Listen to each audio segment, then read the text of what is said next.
Atong sayro ng dugang pang mga balita sa Mindanao. Makabanato si Efren Mamak live sa General Santos City. Efren. Salamat, Sara. Misaka og 40 to 70 pesos per kilo ang presyo sa imported nga sibuyas Bombay sa General Santos City Public Market. Samtang presyo sa karning baboy miubos og 40 pesos per kilo. Samtang mga mamaligya ay uyon kung patas nga ipatuman ang ipatumang suggested retail price nga gisugyot sa Department of Agriculture sa maong mga palaliton sugod December 1. Ani ang report. Mapalit karon sa 230 pesos per kilo ang imported nga pula nga sibuyas Bombay sa public market sa General Santos City pipila ka semana una ang Pasko.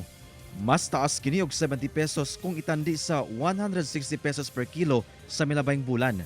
Samtang 120 pesos per kilo sab ang puti nga sibuyas Bombay. Mas taas kini og 40 pesos per kilo kung itandi sa 80 pesos per kilo sa milabayng bulan. Miubos kuno ang supply niini matud sa mga mamaligyaay. Ngayon nagtaas na talaga. Nagtaas na ba ang pagbigay nila? Bakit kaya ang taas, mamang? Kontian sa gulay sila. Ang pagtaas sa presyo gikabalak-an sa ubang konsumante.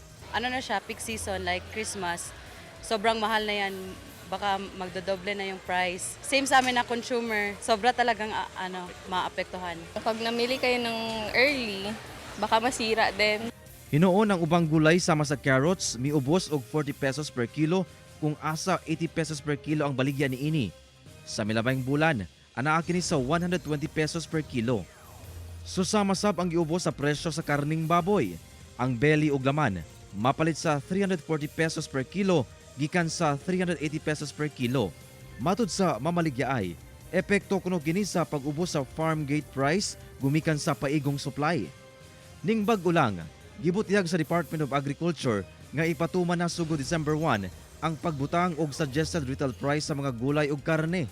Sumala sa Meat Vendors Cooperative sa Gensan, maayo kuno kini kung patas o alang sa kaayuhan sa tanan. Yung sinasabing SRP nga is reasonable both on the consumer side and the retailer side para hindi naman masyadong apektuhan ang bawat isa. Wala pa'y komento ang Office of the City Agriculturist sa Gensan sanglit ginahulat pa nila ang guidelines sa pagpatuman og SRP sa DA. Kauban si Gary Balantay ug Bong Vicencio, Efren Mamak, 1 Mindanao.